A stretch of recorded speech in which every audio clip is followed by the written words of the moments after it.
Ya.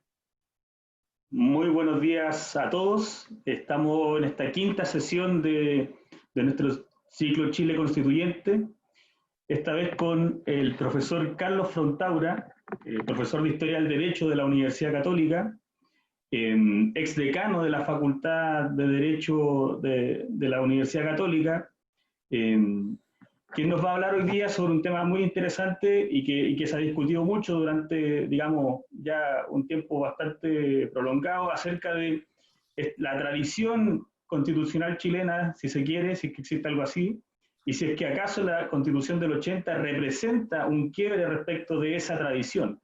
Es un argumento, es un punto de vista que se ha planteado muchas veces, sobre todo obviamente por los detractores de la Constitución. Se ha planteado incluso en que un eventual cambio constitucional podría ser volver a la Constitución de 1925, en este entendido de seguir con esa continuidad, en definitiva, de esa tradición constitucional chilena ya bicentenaria, en definitiva. Entonces tenemos al profesor Carlos Frontaura con nosotros. Le recordamos que acá en este ciclo constituyente, los archivos de las anteriores sesiones que hemos tenido, recordemos la quinta, están disponibles en YouTube, en el canal de la Fundación Jaime Guzmán, para que los puedan visitar, los puedan ver. También recordarles que esta sesión va a ser transmitida por Facebook Live y por YouTube Live para quienes quieran seguirlo en esas plataformas. Así que muy bienvenido, profesor Frontaura, muchas gracias por aceptar nuestra invitación y los dejamos con el profesor para que pueda empezar. Bueno, muchas gracias, Emiliano, muchas gracias por la invitación. Y vamos a tratar de, bueno, en fin, de... ¿Cuánto era el tiempo, Emiliano, perdona? Que yo pusiera para después preguntas. Se me fue la onda. 5 minutos.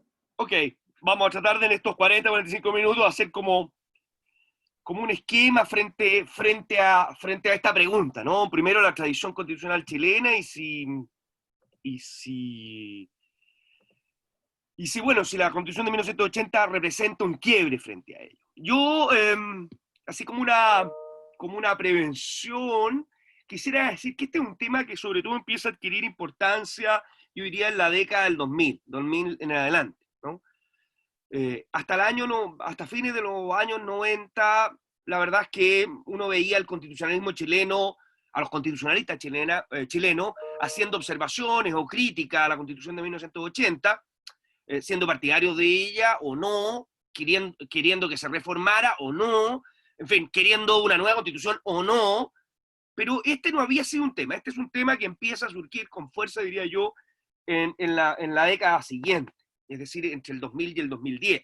Y empieza de la mano de algunos constitucionalistas de la Universidad de Chile, particularmente, y algunos filósofos, en fin, que empiezan a hacer, o que empiezan a sentir que hay una posición, voy a usarlo en un sentido político, ¿no? Que aquella expresión de Patricio Aylwin, por allá en el año 84, 85, no recuerdo, en el consejo, en un seminario famoso en el ICHE, en el Instituto de Estudios Humanistas, donde se debatía el tema constitucional y en fin, el futuro de la oposición, y había gente digamos, también más cercana, no completamente cercana, pero más cercana al gobierno militar, que habían formado parte del Acuerdo Nacional, y Patricio Aylwin dice, tenemos que dejar de discutir sobre la legitimidad de la Constitución. La Constitución es un hecho, y si queremos derrotar al gobierno militar, tenemos que hacerlo a través de esta institución.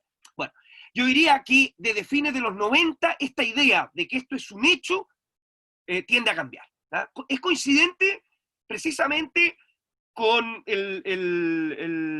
la situación política del año 99, en que, como ustedes saben, por primera vez hubo segunda vuelta.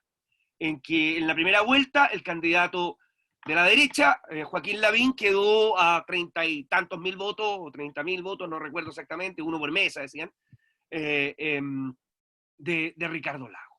En ese escenario se abre un debate en el mundo de la izquierda,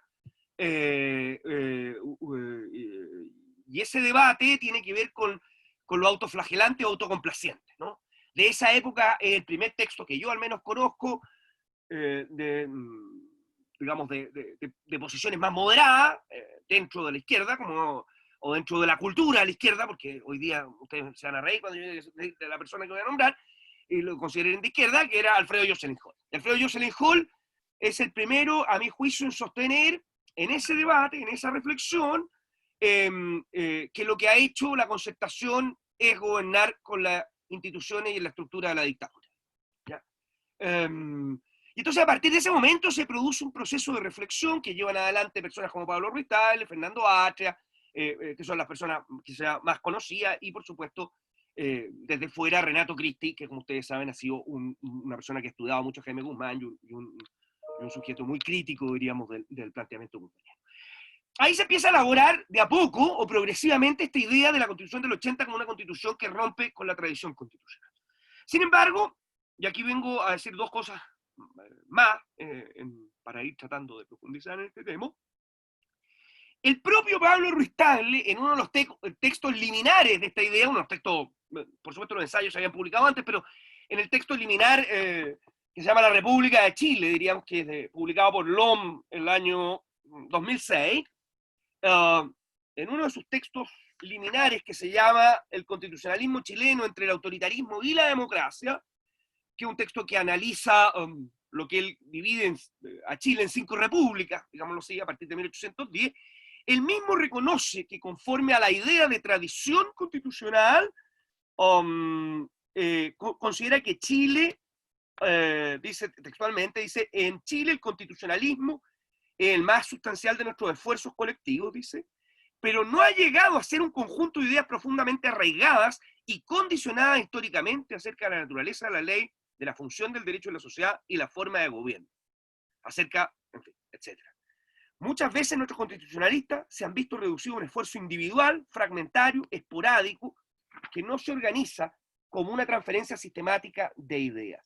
En este sentido, el propio Ruiz Tagle, en su texto liminar y en sus primeras páginas, reconoce una idea, que no hay una tradición constitucional chilena. Esta versión de Ruiz Tagle no es la mía, diríamos, necesariamente. Digo, si queremos decir que la Constitución del 80 representa una ruptura con la tradición constitucional chilena, deberíamos al menos sostener que existe tal tradición constitucional. Y Ruiz Tagle, de alguna manera, ya señala que dicha tradición constitucional, que no se puede hablar estrictamente de una tradición constitucional. Es verdad que luego dirá, pocos, digamos, líneas más adelante, señalará que no obstante eso, el constitucionalismo chileno tiene ciertos principios, a los cuales él llama republicanos, democráticos y liberales, digamos. Esa es la calificación que hace. O sea, si bien no hay una tradición constitucional, habría ciertos principios, que serían republicano, democrático y liberal. En fin, y termina y concluye en esta idea diciendo, es necesario reconocer que el curso histórico constitucional de nuestra república no es una tradición unívoca que se inicia en 1810 y que continúa inalterada a nuestros días.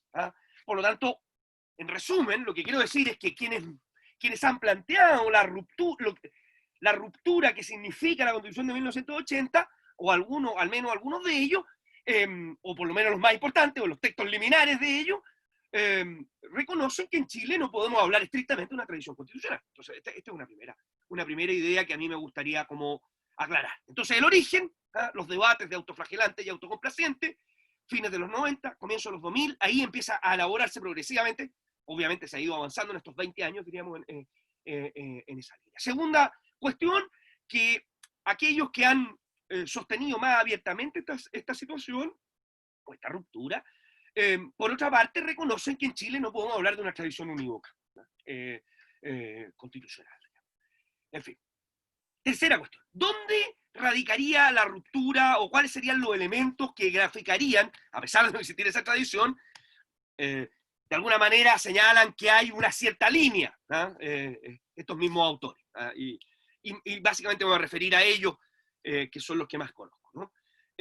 ¿Dónde estarían esas rupturas? ¿O cuáles serían las rupturas que representaría la Constitución del 80? A pesar, insisto, de sostener que estrictamente no hay una tradición unívoca. ¿Dónde estarían las rupturas?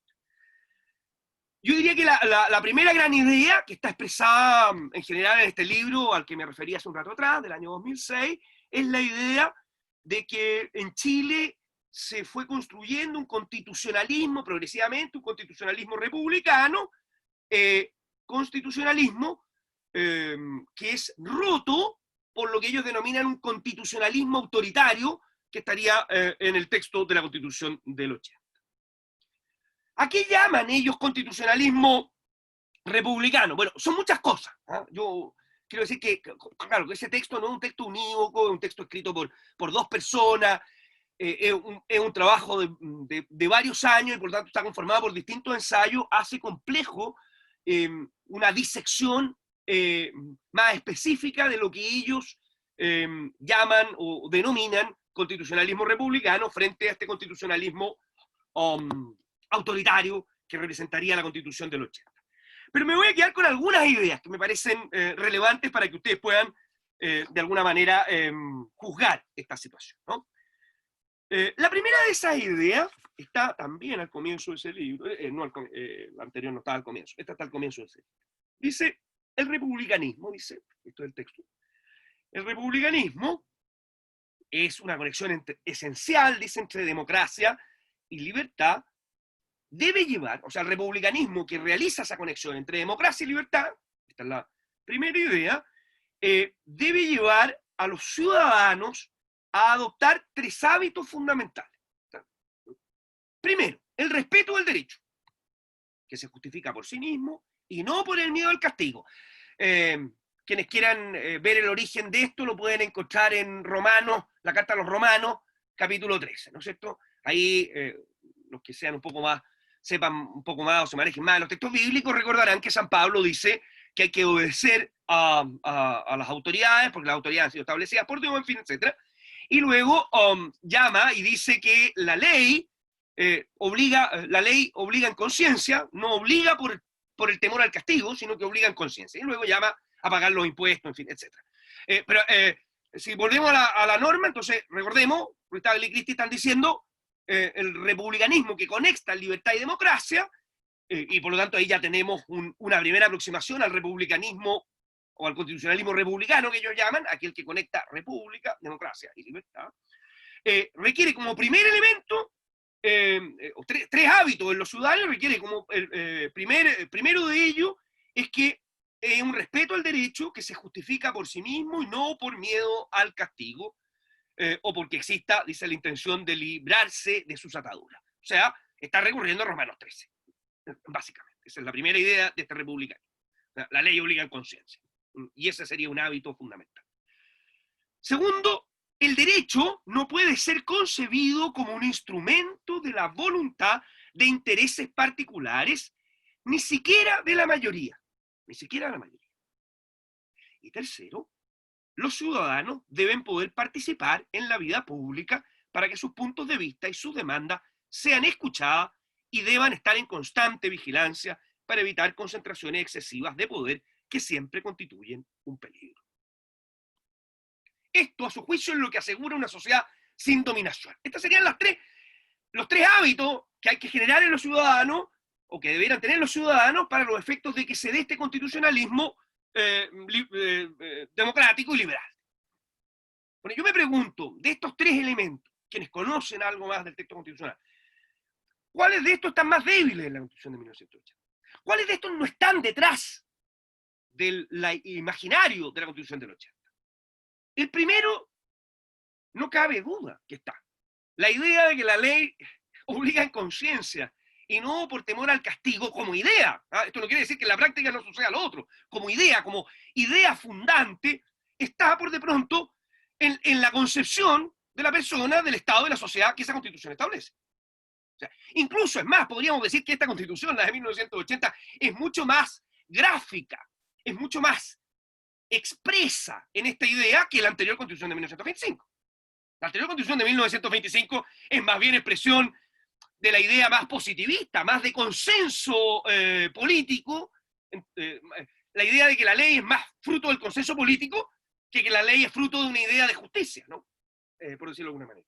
Eso, o sea, la idea de que la ley no obliga por miedo al castigo, sino que obliga porque es justa en sí misma y por eso obliga en conciencia, entre otras cosas, porque tiene que haber una autoridad, porque si no nos disolveríamos en el caos, está mucho más clara, especialmente en el artículo 1 de la Constitución y en el artículo 5, inciso 2 de la Constitución de 1980, que en todas las constituciones anteriores chilenas. por de pronto, la Constitución de 1925, que es una Constitución que parece ser más hija del pacto social, más hija, por lo tanto, de la idea de soberanía absoluta, más hija del consenso que hija de la idea de la existencia de una autoridad, necesariamente, que tiene que haber autoridad, más allá de cualquier pacto, y de que la ley que esa autoridad establece obliga en conciencia, ¿no?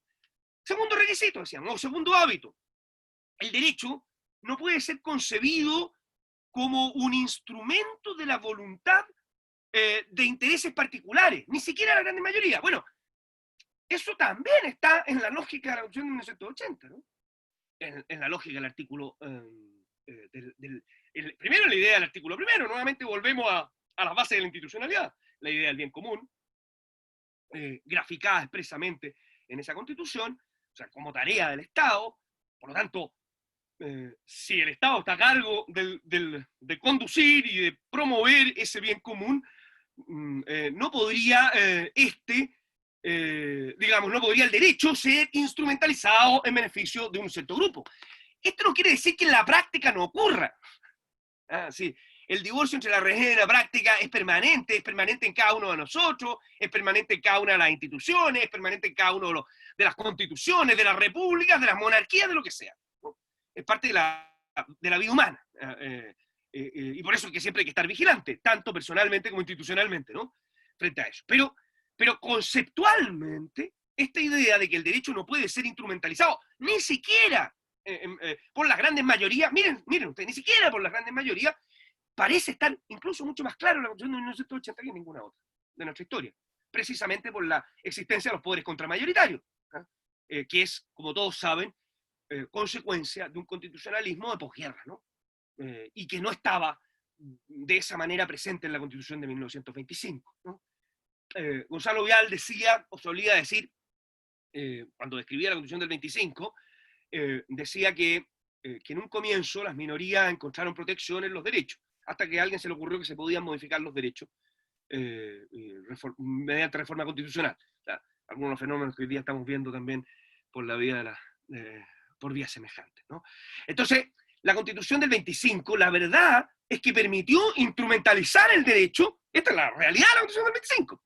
Otra cosa son los sueños, las aspiraciones muy legítimas, en fin, pero la realidad de la Constitución del 25 es que dicha Constitución fue instrumentalizada en beneficio de intereses particulares. ¿Cuáles? Los de la mayoría.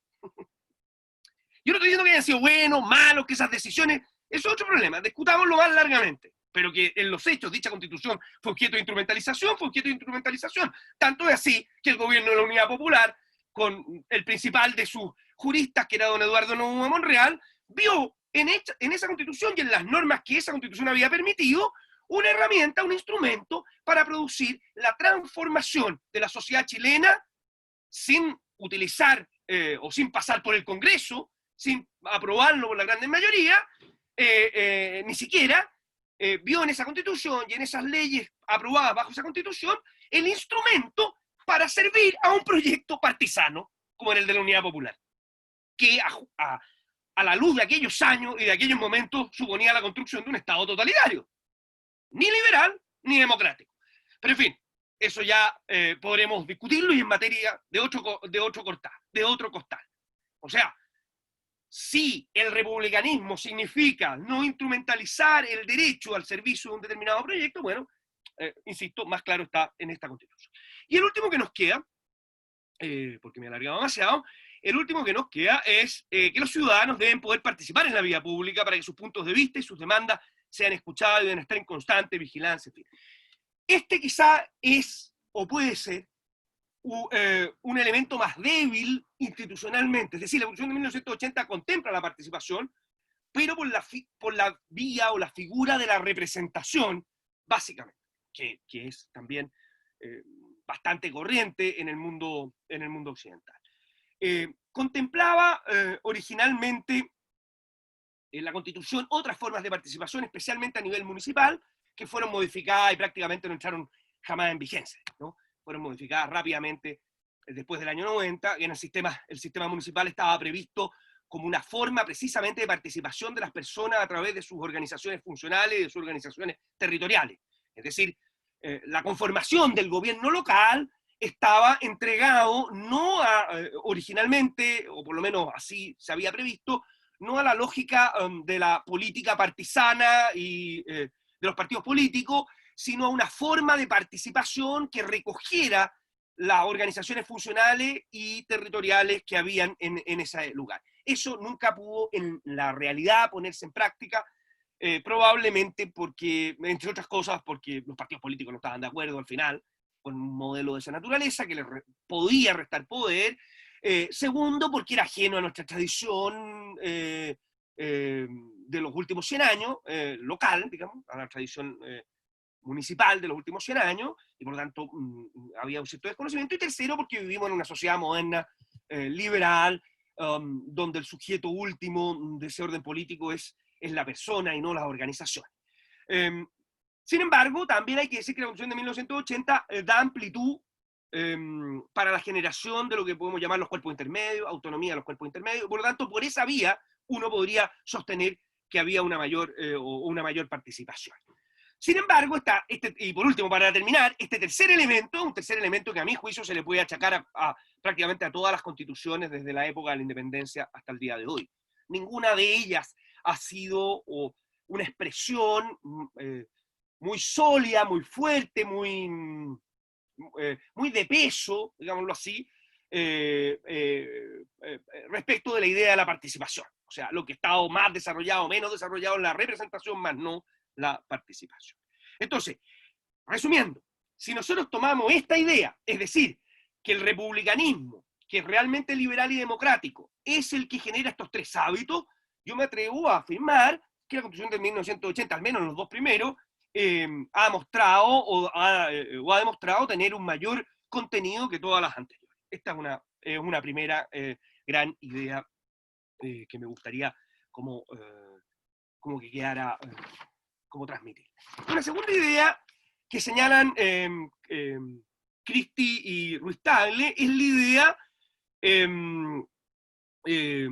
idea de que en Chile se ha establecido un constitucionalismo del miedo. Y esto ya lo sostiene en otro libro, que es de unos años posteriores, del 2014, 8 años después, constitucionalismo del miedo que se deriva de lo que ellos llaman el liberalismo del miedo, cuyo único objetivo es asegurar la propiedad.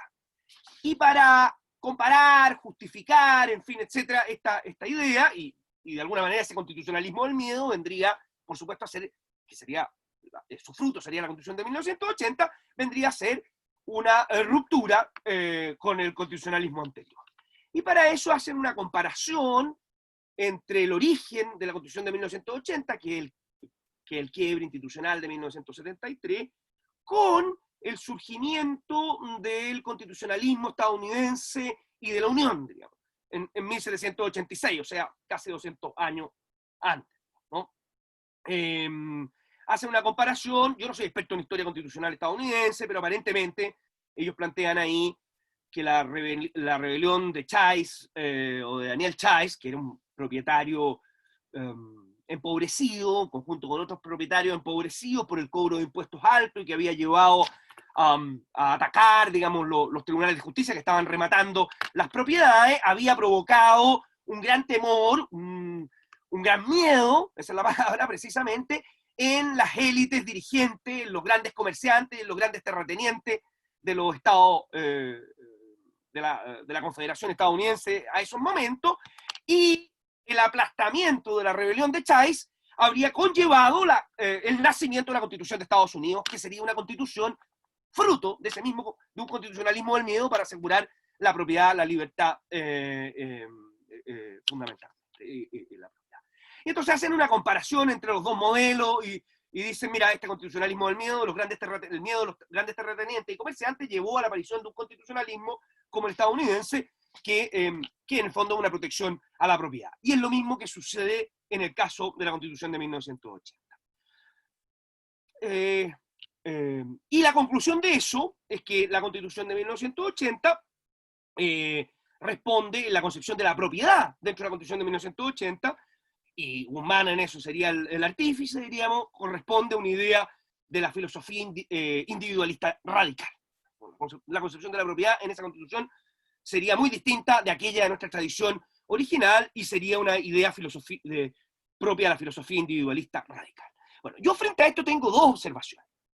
La primera es que comparar 1786 con 1973, como si en 1973 un conjunto de ricos, terratenientes, que ya no habían por lo más por la reforma agraria, y comerciantes, más o menos de la élite, hubieran actuado por temor frente a una pequeña o gran rebelión de ciudadanos de sectores medios bajos, empobrecidos, o sea que la rebelión de Daniel Chávez y la Unidad Popular de Salvador Allende fueran lo mismo. Me parece que hay un abismo de distancia, ¿no?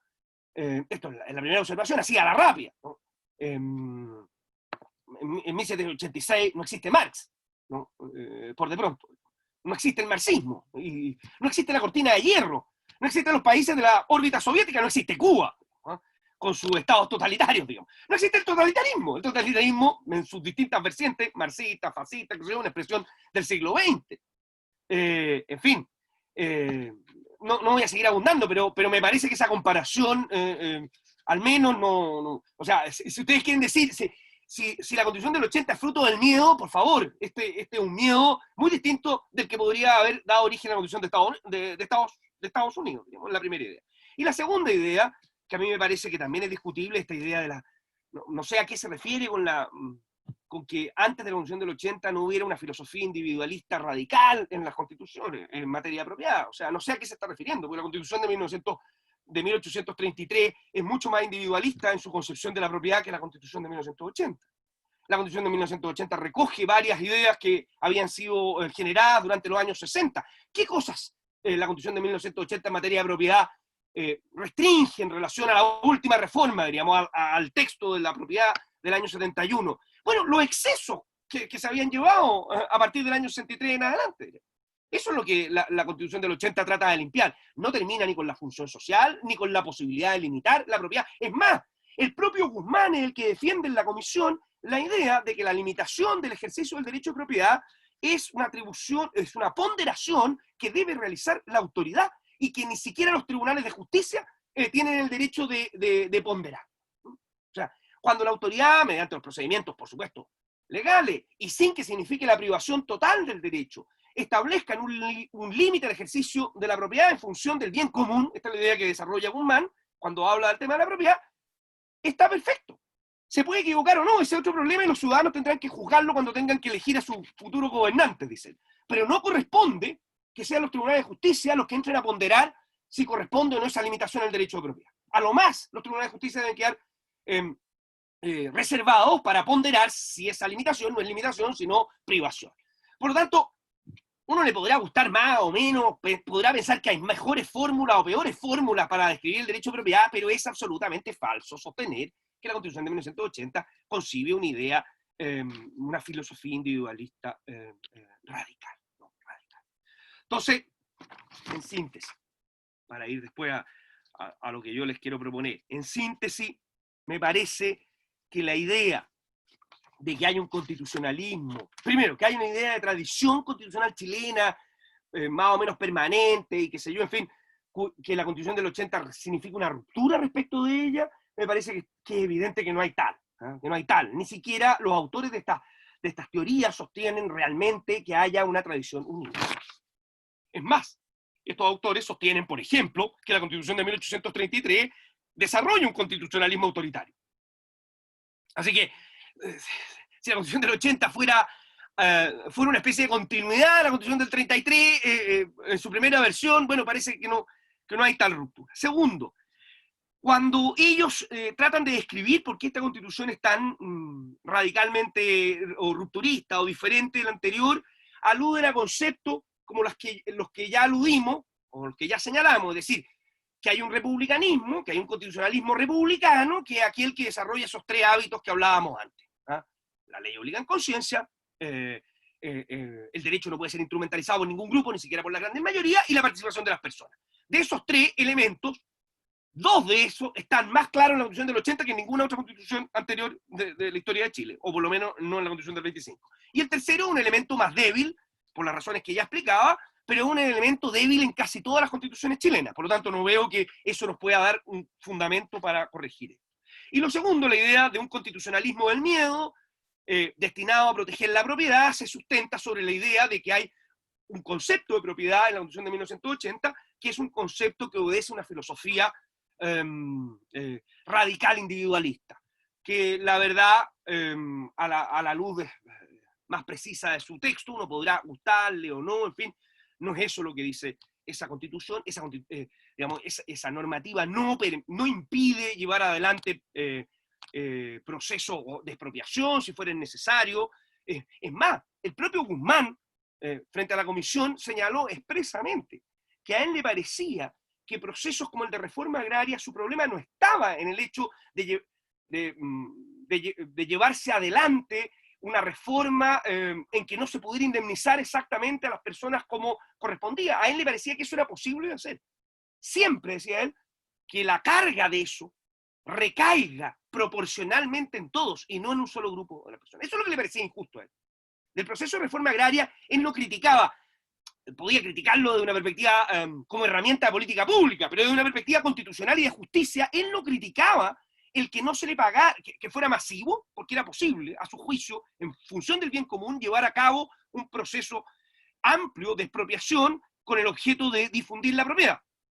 Por lo tanto, eso no lo criticaba. Tampoco criticaba el hecho de que no se le pudiera pagar la indemnización completa, porque era obvio, y él decía que cuando se lleva a cabo un proceso de esa naturaleza, no se pueda pagar completamente la indemnización. El problema, a su juicio, de justicia, estaba radicado en que la carga de eso no recaía en todos los ciudadanos proporcionalmente, sino en un pequeño grupo. ¿Cuál? Aquel grupo de agricultores que el 31 de enero de tal año, a partir del 1 de febrero, ya su propiedad valía cero, o nada, o muy poco. En fin. Por lo tanto, me parece a mí que esa idea no está.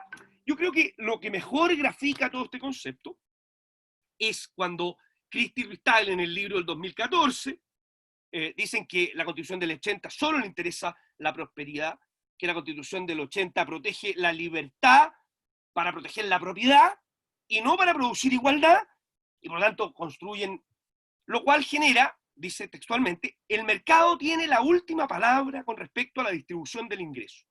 Cualquier esquema redistributivo de oportunidades es visto como antesala del totalitarismo. Esta es la conclusión. Y por eso, a su juicio, el gobierno militar destruyó el constitucionalismo democrático y fundó el neoliberalismo. Si uno vuelve a leer esta frase, el mercado tiene la última palabra con respecto a la distribución del ingreso, cualquier esquema redistributivo de oportunidades visto como antesala del totalitarismo, me parece que esa no es es simplemente una expresión partisana. Es una expresión partisana. No es real. Uno podrá considerar que el sistema de la Constitución de 1980 es un sistema menos conveniente de la perspectiva del estado de bienestar, o en fin, de políticas públicas redistributivas, o sí, en fin, etcétera, pero no es verdad que el mercado tenga la última palabra en materia redistributiva. Me parece que esa es una afirmación estrictamente partisana, ¿no? Partisana. Bien, dicho todo lo anterior, si me permiten 5 minutos más, como para tratar de... quería plantear estos temas porque efectivamente ahí están las principales críticas, ¿no? Y por eso me he extendido más. Pero yo quisiera también plantear algunas cuestiones más de visión, por decirlo de alguna manera. Creo que lo primero que nosotros tenemos que hacer cuando hablamos del constitucionalismo chileno es que, claro, uno tiene la tendencia a hablar de 1810 en adelante porque efectivamente el constitucionalismo es un fenómeno moderno. Pero yo me parece que ninguna mirada más compleja puede olvidar que constitución siempre hubo. Una son las constituciones escritas, otras son las constituciones históricas. Y uno no puede olvidar que existen constituciones históricas y que Chile tuvo una constitución histórica previa a 1810. Entonces, cualquier análisis más complejo sobre la historia de Chile no puede partir en 1810. Chile no parte en 1810. Chile como concepto espiritual, con todos sus problemas, sus virtudes, en fin, sus desarrollos, sus evoluciones, etcétera, parte con la llegada de los españoles. Antes existe un Chile geográfico, pero un concepto espiritual llega con Pedro Valdivia, ¿no? Un concepto cultural aparece ahí. Y por lo tanto, si uno quiere hacer o tener una visión global de lo que ha sido la organización del poder, la distribución de los derechos, en fin, la ley, la justicia, etcétera, en Chile no puede sino tener que retrotraerse a ese momento. Por supuesto que ese no es un momento de constitucionalismo, pero sí es un momento de constitución.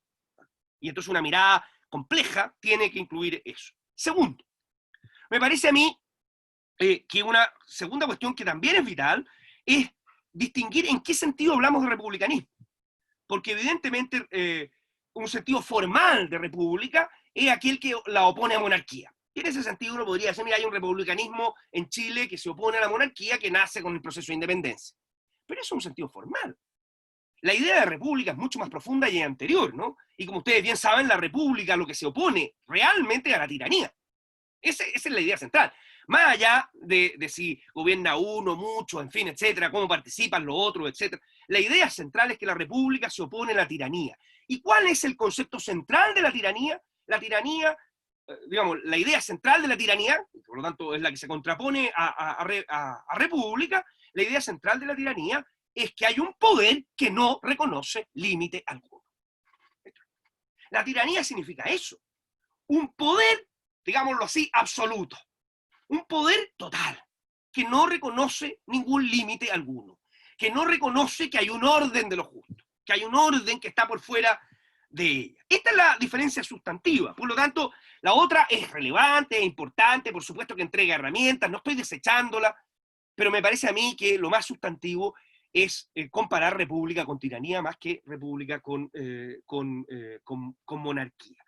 Y eso nos lleva a descubrir que hay republicanismo, que hay república, digámoslo así, también en el periodo indiano, ¿no?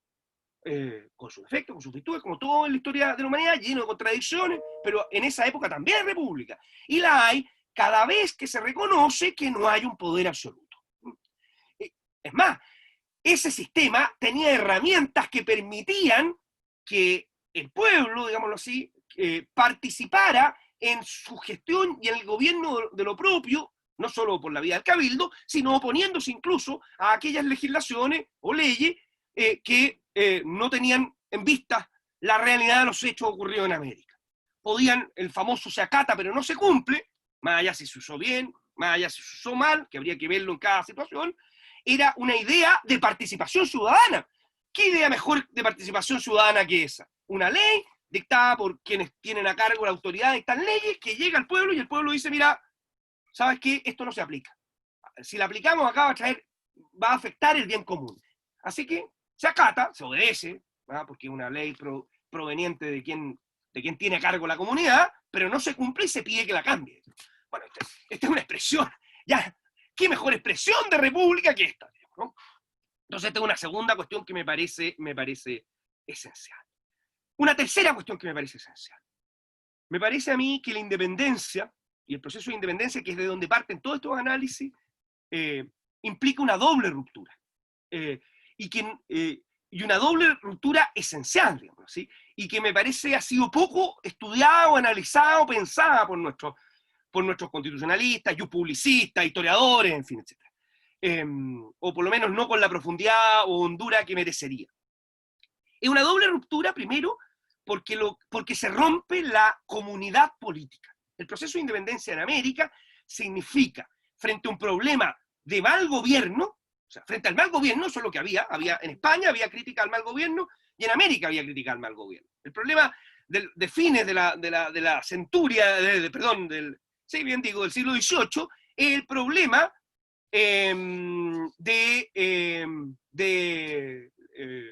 el problema de un mal gobierno, ¿no? De un mal gobierno. Y frente a ese problema de mal gobierno, en vez de cambiar el gobierno, se rompe la comunidad política, se rompe la patria. La patria es una. Se inventan naciones, como han dicho varios autores, ¿no? Se inventan naciones. Y esa es una ruptura radical, central. Es una ruptura tan radical que me parece que a partir de esa fecha, América hispana no ha logrado volver a construir una comunidad política. Y por eso es que cada 40 años, 30 años, 20 años, dependerá de los países, frente al mal gobierno, la solución es romper la comunidad política, ¿no? Es lo que vimos el 18 de octubre. Si tenemos un problema de mal gobierno, de mal diseño, la solución es cambiar el gobierno, cambiar la política, no destruir la comunidad política. cuando nosotros vemos que las banderas que ahora se esgrimen son banderas distintas de las tradicionales, lo que estamos viendo es una ruptura en la comunidad política. Entonces, esta es una historia de los últimos 200 años, ¿no? Hay que reflexionar y pensar sobre cómo la independencia significó generar un paradigma, un modelo que lleva desde que el mal gobierno, la respuesta frente al mal gobierno, sea destruir la comunidad política, la patria. Y la segunda ruptura, que significa el proceso de independencia, que es semejante a la que se produce en otros lugares del mundo, es la ruptura liberal. Y la ruptura liberal, en el fondo, lo que hace es progresivamente adueñarse de la idea de que hay, progresivamente, esto no es automático, la idea de que hay un poder absoluto. Y ese poder absoluto está expresado por la soberanía popular, ¿no? Entonces, progresivamente, el proceso de independencia, en la medida que asimila las ideas liberales, va construyendo la idea de la existencia de un poder absoluto. Por supuesto no el del monarca, por supuesto no el de Dios, sino que el del pueblo. Y ese pueblo tiene derecho prácticamente a hacer y deshacer con ese poder. Esto no es automático, insisto, se va construyendo. Son dos rupturas muy profundas. Voy cerrando. Dicho estas prevenciones anteriores, creo que se puede construir, y en eso sí coincido con Luis Tagle, con Cristi, con otros autores, de que en Chile no tenemos una sola república, entendida como opuesta a la monarquía a partir de 1810. Y que al menos tenemos, a mi juicio, tres grandes momentos, sin perjuicio que cada uno dentro de ellos pueda admitir algunas otras coordenadas, ¿no? Tenemos la República Liberal Ilustrada, que conforma la élite y que se extiende desde 1810 con sus debates, con sus pipiolos y pelucones, conservadores y liberales, pero al final son la misma cosa, es una élite imbuida de los principios liberales e ilustrados, de los principios que Sarmiento llamaría la civilización, ¿no? La civilización frente a la barbarie. ¿Ah? ¿Cuál es la barbarie? El campo. ¿Cuál es la civilización? La ciudad, decía Sarmiento. ¿Ah? Bueno, la élite liberal ilustrada, en la idea de Sarmiento, es la que lleva a cabo el proceso con más centralismo, con menos centralismo, con parlamentarismo, sin parlamentarismo, en fin, es el que conduce el proceso hasta la crisis del año 24 y 25. Luego aparece ahí lo que yo llamo la República Liberal Socialista, que es fundamentalmente estatista. Y que también está conducida por una élite que ahora ya no es la élite, digámoslo así, de los apellidos o de los recursos, en fin, es una élite mesocrática, que se expresa en la élite burocrática, ¿no? Dado que es una república estatista, la élite es la dirigencia burocrática del Estado, en sus distintos ámbitos, ¿no? Y sus orígenes sociales son de distinta naturaleza, por supuesto, pero esa es la élite. Y luego hemos tenido lo que algunos llaman la república subsidiaria, y yo le diría república subsidiaria con tendencia al liberalismo. O sea, en sus orígenes está concebida como una república subsidiaria, pero a mi juicio ha ido derivando por distintas razones que son largas de conversar acá, hacia una república liberal subsidiaria, o subsidiaria liberal. Prefiero poner subsidiaria liberal porque me parece que fue concebida como una república subsidiaria, pero luego fue derivando hacia un liberalismo, liberalismo con tinte individualista, ¿no? Esto es lo que quiero, que es lo que quiero decir.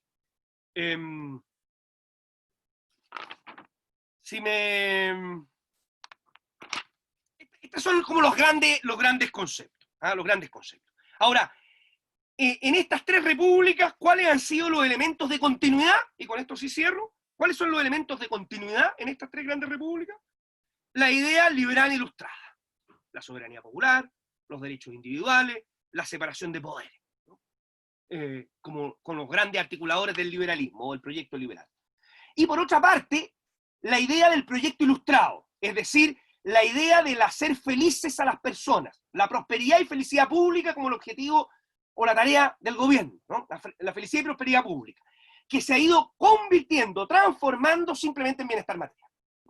Esto es lo que ha venido confluyendo desde la República Liberal Socialista. O sea, la felicidad y prosperidad pública, que tenía una cierta idea en el siglo XIX y el XVIII, se ha ido convirtiendo progresivamente en bienestar material. Por lo tanto, el bien común identificado únicamente con el bienestar o el bienestar material, yo sostengo el bien común, es solo espiritual, o si no, no es, simplemente. Pero eso es una discusión para otro lado. Entonces ahí hay una continuidad muy fuerte.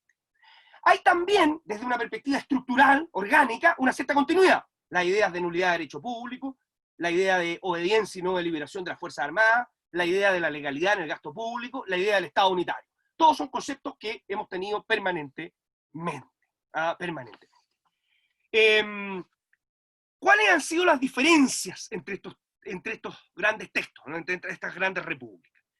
Yo diría que las grandes debates, las grandes diferencias entre estas grandes repúblicas, más allá de los textos constitucionales o incluyendo los textos constitucionales, han estado dados por cuál es el papel o el rol que le damos a las provincias en relación a Santiago. Entonces, hay un Estado unitario, pero en algunos textos constitucionales, especialmente en los anteriores a la Constitución del 33, se les trata de dar o entregar más poderes a las regiones.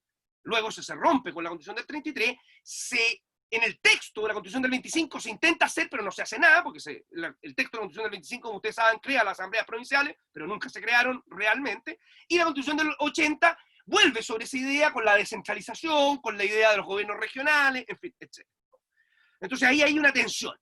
Segunda tensión es el legislativo ejecutivo, es decir, si le damos más, si el centro del gobierno va a estar en el legislativo o el centro del gobierno va a estar en el ejecutivo. Esa ha sido una tensión permanente, un debate permanente en esta república. Y no podemos atribuirle a alguna en particular. La del 33 fue muy ejecutivo, pero terminó siendo parlamentarista, como ustedes saben. La del 25 fue una constitución que reforzó, y durante toda su vigencia lo que intentó reforzar fue al ejecutivo, y luego todas las reformas constitucionales de Frey, de Alessandri, Frey, Allende, y todos sus proyectos eran para reforzar el Ejecutivo, ¿no? Pero, por otra parte, también veíamos un cierto contrapeso, y sabemos la historia de la Constitución del 80. Es decir, ahí vemos un debate real. El tercer elemento, a mi juicio, ha estado en el debate en cuanto a la amplitud de los llamados derechos políticos en relación o en juego con los derechos civiles, ¿no? Es decir, en el siglo XIX, los llamados derechos políticos, en fin, la extensión o no del sufragio, cuánto extendemos la libertad de culto, en fin, son todos debates que se producen en torno al texto constitucional, y lo mismo seguirá siendo con posterioridad. Y en este plano podemos ubicar también el debate sobre los derechos económicos, sociales y culturales, que es un debate que ha crecido bajo la vigencia de la Constitución del 80. Yo diría que en la Constitución del 25 prácticamente el tema se resolvía por otras vías, no estrictamente por la Constitución, porque como ha dicho don José Luis Sea, la Constitución del 25 contemplaba algunas figuras como de derechos sociales y económicos, pero no tenía ni una capacidad real de hacerlas efectivas. ¿Cuáles han sido las diferencias orgánicas y estructurales? Así como veíamos continuidades orgánicas y estructurales, las diferencias orgánicas y estructurales han estado básicamente en dos temas: interpretación y aplicación constitucional. Se interpreta el Congreso, se interpreta la Corte Suprema, se interpreta un tribunal constitucional. Ahí, interpretación y aplicación, ha habido una variación. Y lo segundo, las reformas constitucionales. La Constitución del 33 tiene una idea de reforma constitucional, la del 28, si queremos remitirnos, tiene una, la del 33 otra, la del 25 otra, y la del 80 otra, ¿no? Entonces, ahí también ha habido debate constitucional, ha estado abierto, no es un tema en el cual. Vale. Y por último, cierro, perdón, me tomé 5 minutos más, cierro con lo que yo creo que son las tendencias constitucionales que nosotros podemos apreciar de los últimos 100 años. Y que me parece que hay una continuidad entre la Constitución del 25 y la Constitución del 80 en cuanto a estas tendencias constitucionales. Primero, el crecimiento de los derechos, creo que eso es evidente, ¿no? Desde la Constitución del 25 en adelante, lo que hemos visto es el aumento de los derechos, y eso se ha ido manifestando de distintas maneras a través de los años. Se expresó en la Constitución del 80, se expresó, por supuesto, en las reformas del Estatuto de Garantía. Acuérdense que el Estatuto de Garantía se hizo también para evitar con vistas al temor de que la Unidad Popular quisiera hacerse el poder total, digamos. La Constitución del 80 los pulió, algunos los sacó, otros los mantuvo, otros los acrecentó, en fin, pero lo que ha habido es un crecimiento de los derechos. Segundo, un crecimiento del Estado. Es evidente que en los últimos 100 años lo que ha habido en materia constitucional y administrativa y del derecho público chileno es un crecimiento del Estado. Más regulador, más interventor, menos interventor, en fin. Ese ya es un debate en un fútbol salón, digamos, ¿no? Pero la gran idea es un crecimiento del Estado. En el aparato, en las instituciones, en la fiscalización, en el control, en fin, sobre toda la vida social. Que ha ido de la mano o ha ido unido a un crecimiento del aparato ejecutivo, de la figura del presidente, de los poderes del presidente, de los poderes legislativos del presidente por la vía reglamentaria. Esto no es algo que haya inventado la Constitución del 80. Los decretos con fuerza de ley no lo inventó la Constitución del 80. Y todos sabemos que la forma mejor a través de la cual se gobernó antes fueron los decretos con fuerza de ley, mucho más que las leyes y los reglamentos. Por lo tanto, lo que hizo la Constitución del 80 fue ordenar esto, darle una estructura, mucho más. Así que ahí hay una continuidad constitucional. Como consecuencia de lo anterior, también el crecimiento de los órganos autónomos. La Constitución del 80 crea el Tribunal Electoral, y crea, la Constitución del 25 crea los tribunales electorales y crea la Contraloría General de la República. Y la Constitución del 80 crea el Tribunal Constitucional, el Banco Central, después se ha creado el Ministerio Público, el Consejo para la Transparencia, y probablemente la tendencia que vamos a ver es a un crecimiento de órganos autónomos. ¿Cuál es la razón de este crecimiento de órganos autónomos? Es evidente. Con el crecimiento del Estado y el crecimiento de su poder, la ciudadanía demanda otros órganos que lo controlen, digamos, que lo cierren. En fin.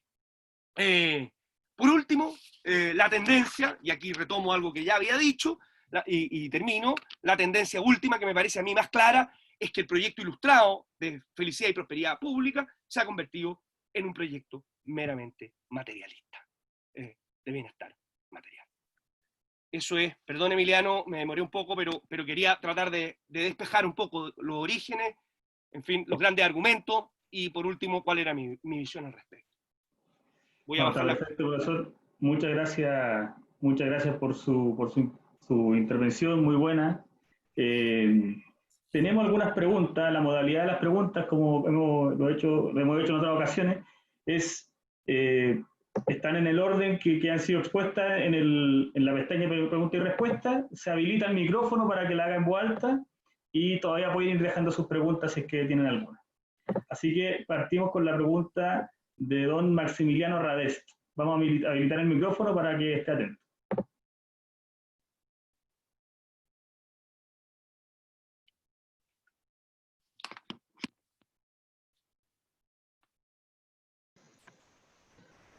Hola Emiliano, hola Carlos, ¿me escuchan? Sí. Ya, genial. Quiero hacer una breve introducción a mi pregunta.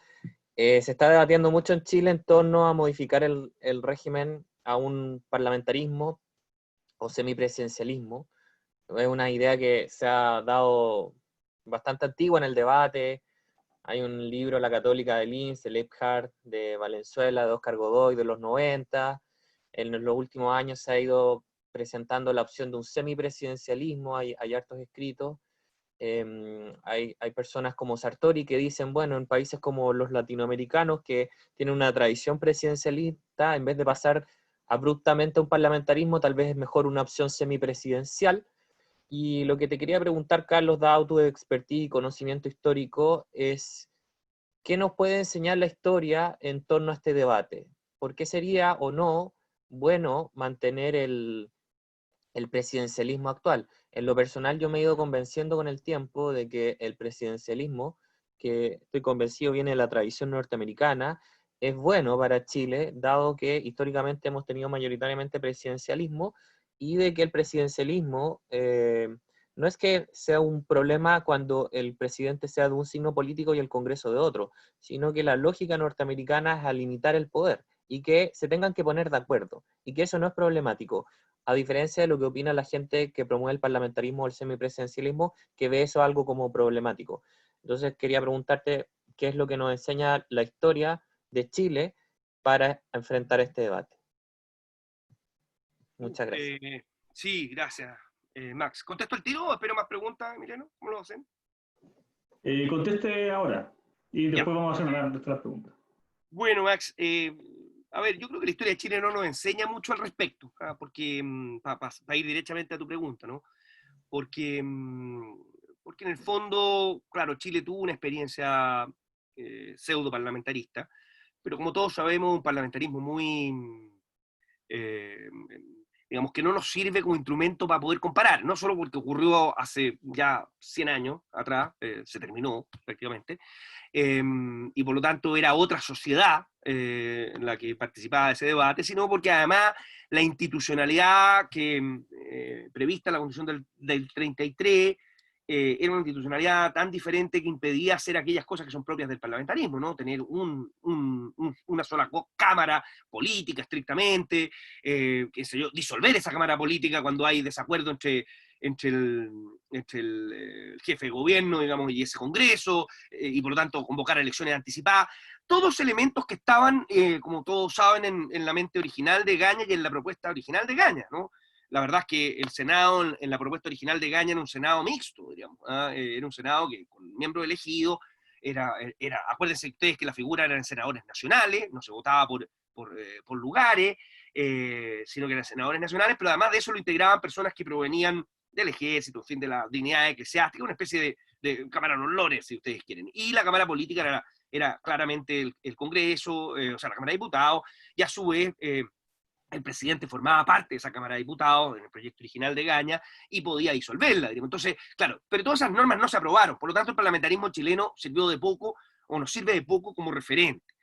Claro, uno puede invocar el presidencialismo histórico para decir que los chilenos estamos acostumbrados a la existencia de un presidente que al final, y que de alguna manera, mejor o peor, más o menos ha funcionado como sistema político. Ahora, hay que reconocer también que la experiencia nos indica que digamos que cuando las crisis se agudizan, ese presidencialismo no ha sido capaz de resolver el problema, ¿no?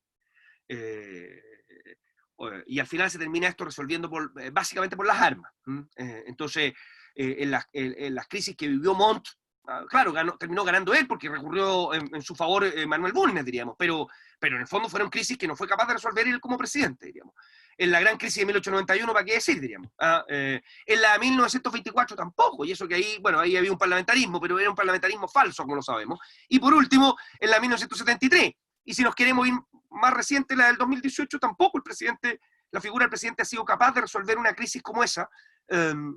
Entonces, yo la verdad, si quisiera sacar lecciones de la historia, Max, para derechamente tu pregunta, creo que no tenemos lecciones de la historia en este ámbito. No sé si... Muchas gracias, profesor, por su respuesta. Ahora tenemos una pregunta de Mauricio Quilpatay. Vamos a habilitar el micrófono para que la pueda formular en voz alta. Hola, ¿me escucha? Sí, te escucho. Perfecto. Había perdido aquí la tengo. Quería preguntarle, ¿cuál diría que es la importancia del rescate de la idea de bien común que hizo la Comisión Ortúzar para la Constitución de 1980 y cómo lo ve en relación al proceso actual? Bueno, yo creo que la idea de bien común es vital a la idea de gobierno, ¿no? Está estrictamente asociada al buen gobierno, digámoslo así. Entonces, en ese sentido, yo reivindico el trabajo que ahí se hizo y me parece que es una de las genialidades de esa Constitución. Cristi Brustales te van a decir que está mal definido, en fin, etcétera. Yo nunca he sabido muy bien por qué, pero en fin, yo creo que hay un rescate fundamental como figura, como concepto.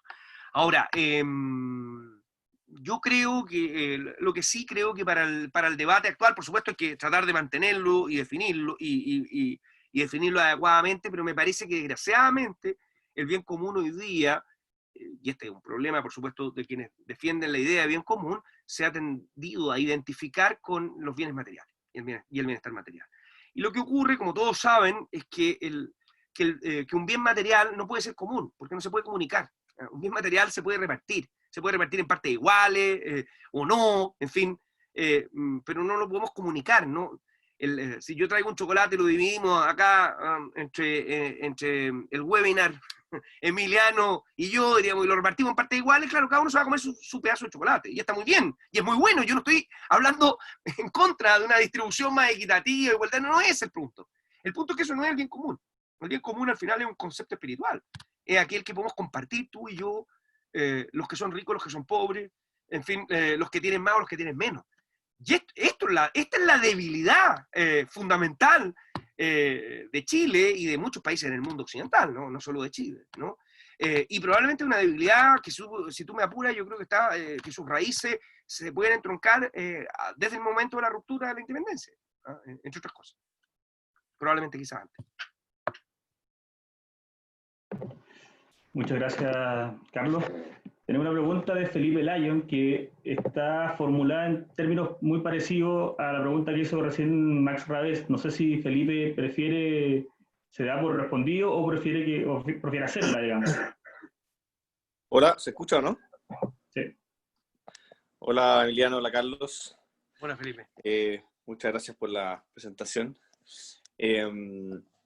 Sí, en verdad mi pregunta original tenía bastante similitud con la de Max, pero igual la planteo y voy a hacer otra, pero la dejo porque tiene una pequeña diferencia nomás. Pero que mi pregunta original era si te parecía que el presidencialismo formaba o no parte de nuestra tradición constitucional. Yo sé que tú dijiste que había pocos elementos en realidad que formaban parte de esa tradición, podrían ser elementos republicanos, liberales, pero sobre todo refiriéndome a lo que decía Bravo Lira, que al final el presidencialismo fue un poco y el poder centralizado fue un poco la continuación de cierta forma de la tradición monárquica que había en Chile.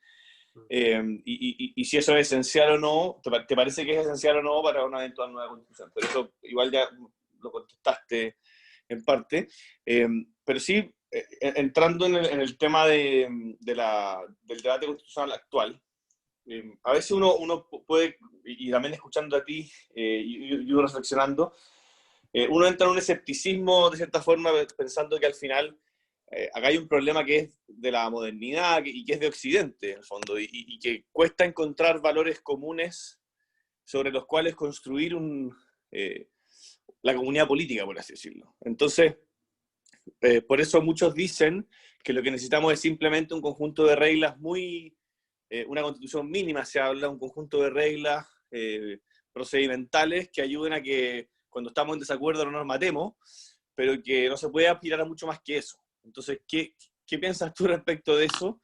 A puertas de un proceso o sea, de que eventualmente entremos en un proceso constituyente y que entremos a debatir justamente cuáles son esos mínimos y esos valores mínimos de la comunidad política, siendo que esto es una crisis que no solamente en Chile, sino que es una crisis de Occidente. Bueno, gracias Felipe, creo que la pregunta es muy interesante. Déjame decirte algo, sí, respecto al presidencialismo, ¿no? La tesis de Bravo Lira, que es una tesis que es más antigua que eso, que viene de Alberto Edwards, digamos, 1903, por ahí expuso la idea de que cuando la Constitución de 1833 cumplía 70 años, no sé si es 13, el año 13 creo, cuando cumplía 80 años, Alberto Edwards escribió un texto en el cual sostiene que esa Constitución ha sido excelente y ha funcionado por su capacidad de adaptación, naturalmente, por una parte, pero por otra, porque había recogido una cierta tradición chilena, la lógica que tú acabas de decir, la unitaria y la de un poder central, digamos, ¿no?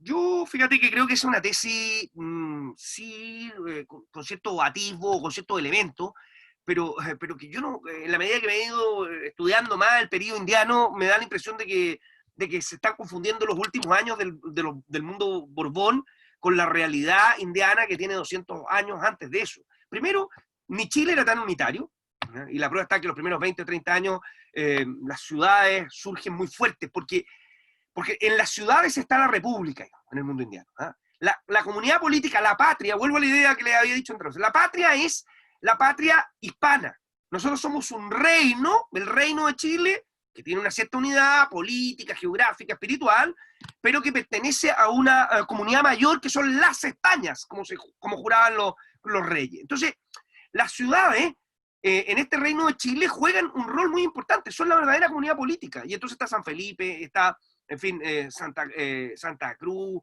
está, qué sé yo, Concepción, está La Serena, Copiapó, en fin. Entonces yo creo que hay una cierta, hay un cierto elemento que ahí no se ha estudiado profundamente.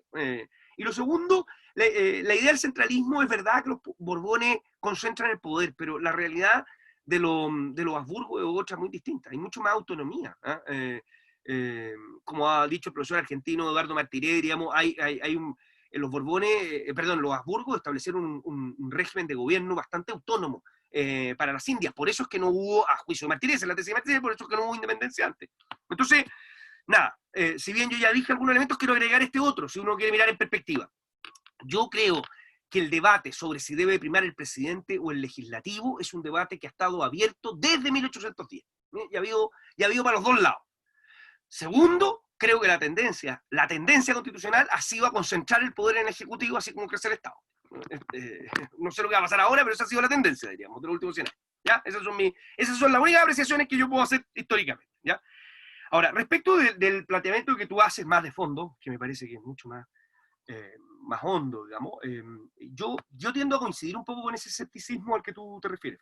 O sea, yo creo que la sociedad occidental, especialmente, no conozco otras, probablemente es mundial esto por muchas razones, porque el Occidente influye en todos lados, pero en fin, claramente en Occidente, la modernidad lo que ha hecho es disolver todas las comunidades. Las comunidades las comunidades políticas, originales primero, las comunidades gremiales, las comunidades de trabajo y por último ha terminado disolviendo la comunidad familiar, ¿no? Es el fenómeno que estamos asistiendo en los últimos 40, 50 años. Por lo tanto, y a la par que con eso ha ido digamos, haciendo imposible el compartir un conjunto de bienes espirituales o bienes morales o bienes o valores, como dicen algunos, que sean comunes, fija. Entre otras cosas porque la modernidad lo que hace al disolver esas comunidades es generar bienes paralelos. Entonces, ¿qué puedes hacer tú en torno a eso? Yo creo que hay dos cosas que podría hacer quizás una nueva constitución, ¿no? Uno, probablemente apuntar a esas reglas de mínimos para que no nos matemos, como dices tú, ¿no? Entre eso y el proyecto de Agustín Esquilla de miles de derechos sociales y una cosa así como el Estado social, yo casi prefiero lo otro. No porque esté en contra de los derechos sociales, no porque esté en contra de una mejor distribución de la riqueza, todas esas cosas me parecen, como ustedes sabrán bastante bien, no es el problema. El problema es que si nosotros aumentamos eso, lo que vamos a generar es un poder estatal que va a terminar imponiendo una determinada forma de valores. ¿Cuáles? Probablemente aquellos que a mí me parecen más pervertidores de la vida, digamos, de la vida humana valiosa. Entonces, en ese sentido prefiero reglas mínimas para que no nos matemos. Y lo segundo que yo creo que podría ser un proyecto constitucional es repensar cómo se pueden reconstituir pequeñas comunidades. Si ya no podemos reconstituir la comunidad grande, entre otras cosas porque probablemente nunca existió, y también es un invento de la modernidad, y por eso es que se ha explotado por todas partes. Quizás uno de los caminos que debiera explorarse en una eventual nueva constitución es cómo permitir que se reconstituyan comunidades políticas más pequeñas, dentro de este panorama global en el que vivimos. Muchas gracias, profesor, por su respuesta. Tenemos una última pregunta que nos hace Claudio Alvarado, director del Instituto de Estudios de la Sociedad, que no está conectado por Zoom, pero sí ha estado muy pendiente del debate, y se la formulo yo para que pueda usted responder. Esta va a ser la última pregunta y cerramos. La ruptura con la tradición no podría estar en el modo de generación del texto original del 80 y la retórica e imágenes que lo acompañaron, porque se invocó el poder constituyente originario, se hablaba de 1810-1973, fue un proceso sin debate político, etc. ¿Podría estar en esos elementos la ruptura, o al menos la base que respalda el surgimiento y difusión de esta idea? Sí, es una buena pregunta, Emiliano. Sin embargo, es un tema que, digamos, a ver, en el discurso es nuevo. Eso es, el discurso tal como está construido es nuevo, o relativamente nuevo. Y en ese sentido, por supuesto, es una ruptura. Ahora, en la realidad, en el fondo, no es muy distinto lo que ocurrió en 1925, no es muy distinto lo que ocurrió en 1833, en fin, ni siquiera es muy distinto de lo que ocurrió en 1828. Yo quiero recordar, ya que estamos en esta lógica del imaginario, de la modernidad y qué sé yo, que la Constitución de 1823 nace de un Congreso Constituyente. O sea, nace de la lógica moderna, digamos. Y en ese Congreso Constituyente se aprueba una Constitución que establece en su artículo que esta es la Constitución permanente de la República. O sea, a mí me parece radicalmente absurdo, diríamos, todo eso, ¿no? Yo no creo en ninguna de esas cosas. Pero si uno es moderno estrictamente y dice, mira, yo creo en los pactos sociales y en fin, bueno, pucha, si hay un Congreso Constituyente que aprueba una Constitución como la del 23 y dice que es la Constitución permanente de la República, bueno, al menos tendremos que generar una nueva, al menos, si no ya sería al menos discutible, ¿no? Tenemos que generar un Congreso Constituyente para echarla para abajo, ¿no? Acá se la echó para abajo sin Congreso Constituyente. Otra cosa es que después se llamara otro Congreso Constituyente y se creara la del 28, pero de hecho, entonces, mirado así, mirado de la lógica del imaginario de la modernidad, de la perspectiva de fondos, me parece que ninguno de las constituciones generales de la historia de Chile, ni siquiera la del 28, que Cristi y Cristaglia la mencionan como la verdadera constitución que funda nuestro republicanismo, digamos, y de donde se derivarían varias cosas, ni siquiera esa, diríamos, obedece estrictamente esa sanidad que se supone que debería tener el discurso moderno. Esto no obsta a decir que efectivamente hay un discurso, formalmente hablando, diferente en la Constitución de 1980. Ahora, si eso es suficiente para hablar de una ruptura con toda la tradición constitucional chilena, a mi juicio, me parece que es simplemente una postura partisana. O sea, está bien, yo entiendo que alguien quiera que la Constitución del 80, porque la generó Pinochet, se generó en dictadura, en fin, etcétera, desaparezca y se cambie por otra. Pero a mí me parece que toda esta construcción es una construcción alambicada para decir eso. Y yo prefiero que se diga eso. En vez de estar diciendo, mire, ¿sabe que se rompió la... ¿Qué tradición constitucional? ¿Cuál tradición constitucional? ¿La del 23? ¿La del 33? ¿Lircay? La de los militares, los coroneles del ejército del año 24. Yo quiero recordar que los coroneles del ejército del año 24 dijeron que la república era necesaria refundarla. Lo digo a propósito de Agustín Esquella, que dice ayer en una carta, dice, la única refundación que yo conozco en la Constitución de 1980, pero por favor, la primera refundación es la de 1810, diríamos. Se rompió con la patria y hay una primera refundación, y de ahí en adelante solo hemos tenido refundaciones, digamos.